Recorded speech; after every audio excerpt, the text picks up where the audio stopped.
Hola amigos, muchas gracias. Esta es la zona viva aquí en Costa Rica. Se lo mostramos un par de minutos para que usted pueda visualizar. Bueno, este es otro país.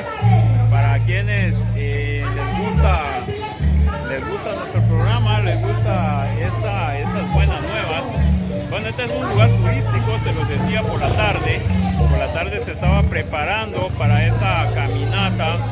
Y bueno, la compartimos con ustedes para que puedan visualizar en el giro. Este es el lugar turístico del cual le habíamos hablado. Esperamos que puedan lograr visualizar, moviéndonos un poquito. Vea cómo está el ambiente acá. Esta es una ciudad muy bonita. Lo compartimos con estos pequeños chicos, donde ve la luz fuerte, son las luces de restaurante. Y por este lado es la salida de los vehículos. No sé si logran escuchar por este ruido. Compartimos un lugar turístico, sumamente turístico. Les decía del uso de las bicicletas. Ahí hay una bicicleta al fondo, la puede visualizar.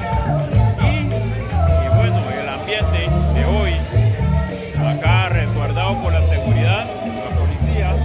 Ahí está, lo pueden ver. Y todo el ambiente que hay alrededor. Muchas gracias. Volvemos pronto con ustedes.